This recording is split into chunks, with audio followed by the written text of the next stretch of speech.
You are listening to the latest Flyers Talk podcast presented by Great Railing.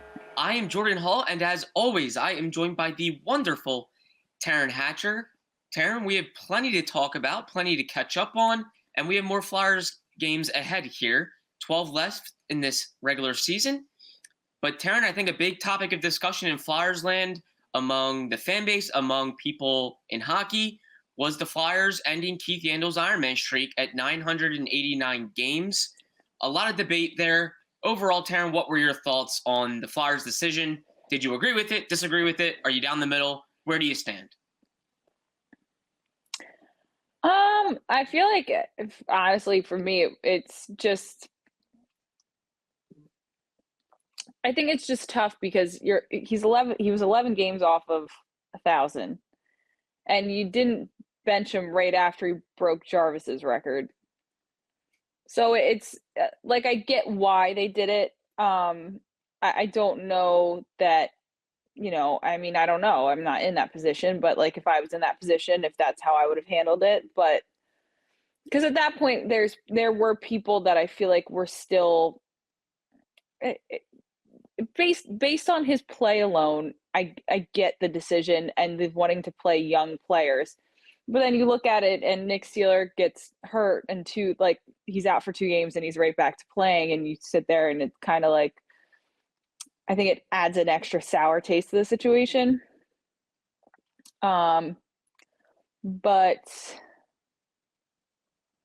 yeah, I like I said, I get it. And I think the big takeaway for me from this whole thing was, I give Kevin Hayes a lot of credit for the way he handled it when he was asked about it, because they're obviously very good friends and they live together and have been friends for years and years, well beyond Keith joining the Flyers.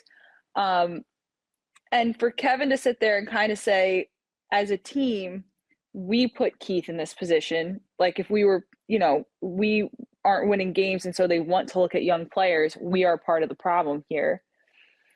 And to say that he personally doesn't agree with it, but he understands why it's happening. I thought that was a huge credit to Kevin Hayes, the way he handled that, what he said, how he said it, the way he chose to approach it. And it's a very thin silver lining, but for me, it was a silver lining to the situation that he was able to get up in front of the press corps in a situation where typically, too, that would have been probably Claude Giroux answering a question like that. And he was able to answer it the way you would hope a team's leader would answer that question. Absolutely. Kudos to Kevin Hayes, who I think was honest, but also took a good leadership stance, like you mentioned, Taryn, on that topic. Yeah, for me, maybe it's the journalist in me, but I'm kind of indifferent on the matter. I kind of understand both sides of the discussion from people that cared about this decision to sit Keith Yandle.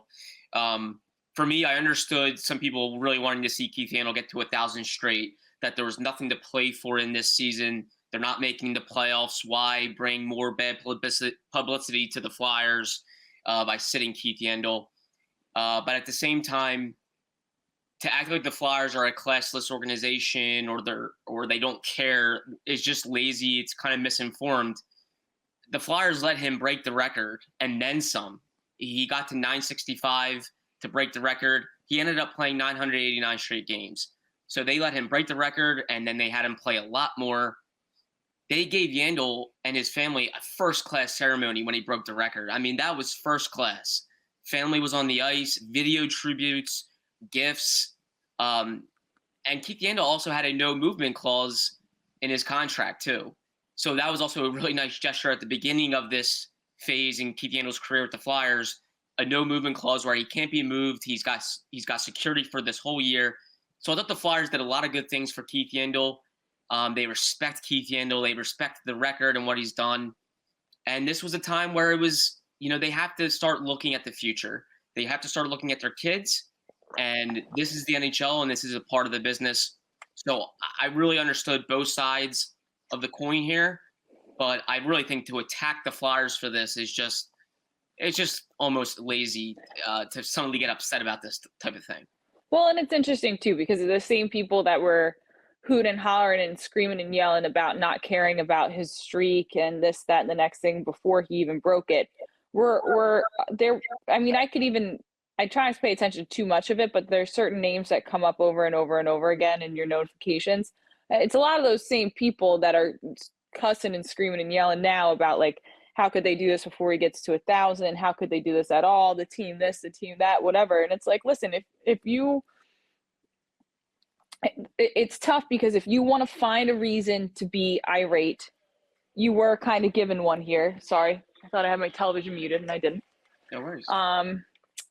And if you're someone who wants to approach the situation with a certain amount of logic and reasoning, you can kind of argue your way out of that as well. So it's the internet. it's the internet. I mean, it's the internet. It's people in person. I get that as well, but yeah, it's just not an ideal situation to be in so many aspects of the situation. Yeah, and the Flyers somewhat brought it on themselves. Obviously, by signing a guy that has this kind of streak to a one-year deal, you put a lot of pressure on yourselves to possibly have to be the ones to end it.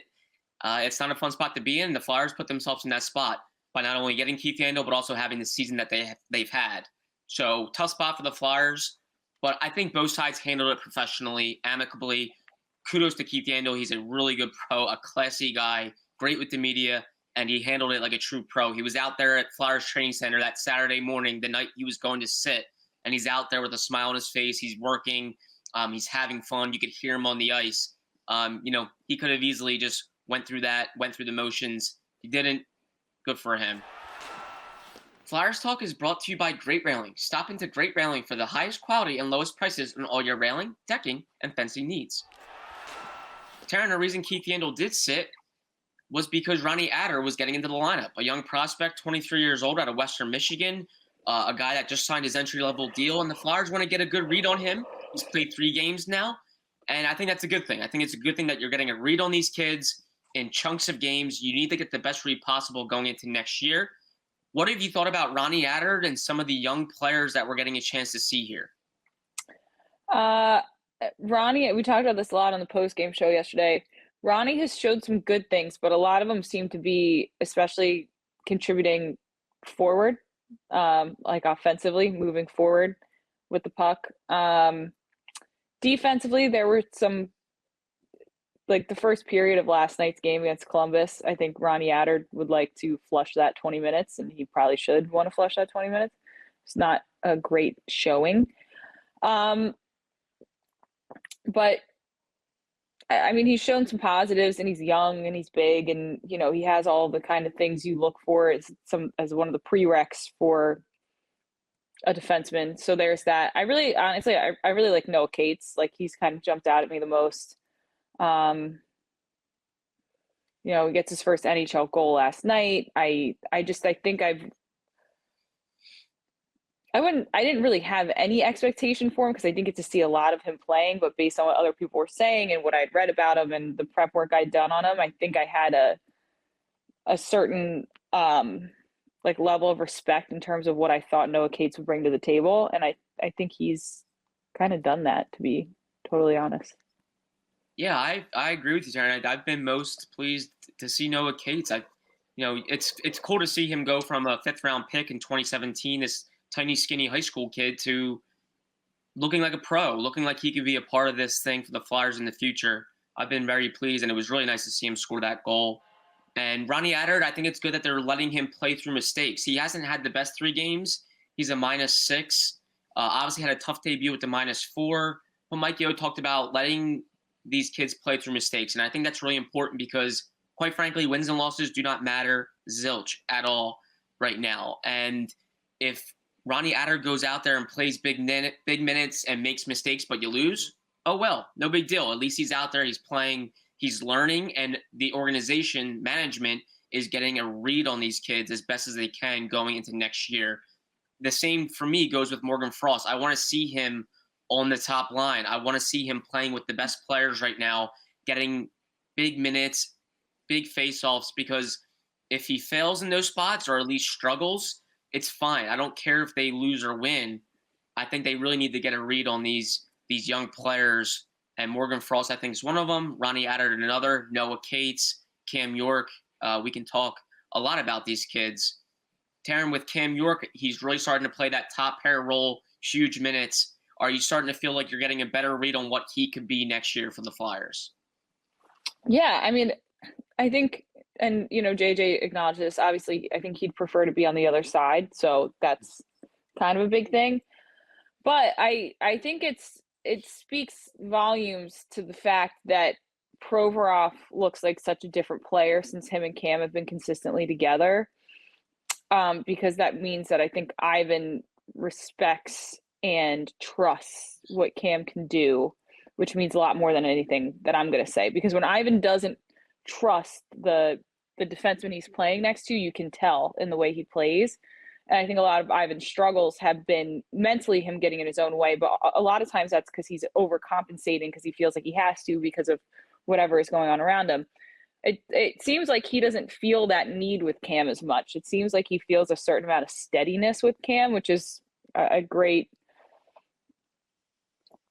thing for the Flyers in the future if Cam Atkinson can, be that steady guy. Yeah, absolutely. And I think it's taking a little pressure off of Ivan Provorov. I feel like we're seeing that because Cam York is certainly a guy that can move that puck. He can transition it with his legs. He's not a stay-at-home guy. Justin Braun was a stay-at-home guy and a real steady, safe guy and a really good defenseman. But I think Provorov benefits a little bit more from a guy that can help him do more.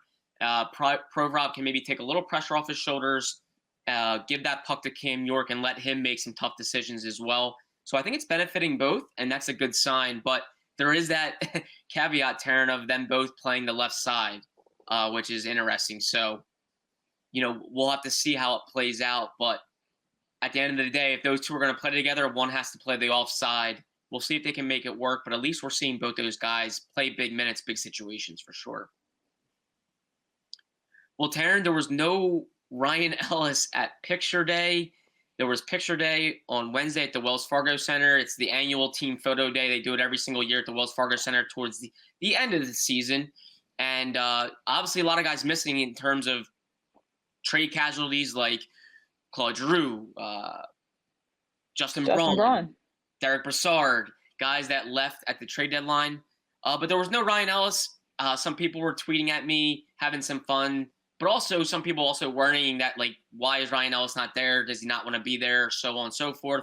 Kind of the fun stuff you see on Twitter. But I did want to address it because I don't think it's a major reason to panic or wonder why he, doesn't, he's a Flyer. He's on the Flyers. There's a good chance he had a medical appointment already planned for that day and had another obligation to attend to for his injury and diagnosing it, getting it fixed, and being ready for next season. But do you feel like we just need to kind of calm everyone down there about the Ryan Ellis not being at Picture Day? No, I think he's a ghost. I don't think I don't think a lot of these players care at all about Picture Day. I wouldn't even be shocked if he was like, "Oh shoot, I got my days mixed up. I didn't realize today was Picture Day." Not saying that's what happened. I have no intel on that, but I think. I don't know. It's not like it's a huge deal for them outside of today they knew they had to go to Wells Fargo to practice instead of going to the skate zone to practice. They knew they had to be at practice 45 minutes early to take a bunch of pictures that most of them didn't want to take anyway. So if you're reading too much into Picture Day, maybe it's time to pick up additional hobbies outside of Flyers hockey Twitter. Yes. And that comes from two people who make their living talking about Flyers hockey. And that's no disrespect to anybody. It's just one of those things where it's some things are not big gestures that are supposed to have big implications. Sometimes they're just things that happen in life. Like you said, he could have had an appointment today. He could have had, to pick up one of his kids from school sick today. He could have had to, actually, I don't even know if he has kids, but he could have had so many things to do today that file his taxes. I don't know. There's an endless possibility of things. And I get people being like, well, if you care about the team and blah, blah, blah, yada, yada. Again, I'm saying to you, like, I don't know that in the grand scheme of whatever he could have had going on today, he could be sick with a stomach flu today for all we know. Like, we don't know. Yeah. And for people to always speculate worst case scenario, I understand why. We all do it as people, whether it's for entertainment or as a defense mechanism or whatever, we do it. But sometimes it's just like, just mellow out a little bit. Just mellow out at the tiniest bit. It's picture day for a group of hockey players. Like, we're not talking about like your mommy getting you ready for your 5th grade class picture and it's a big deal and you don't get your picture taken often. These guys literally have professional photos snapped of them all game, every game, all the time. And you think like,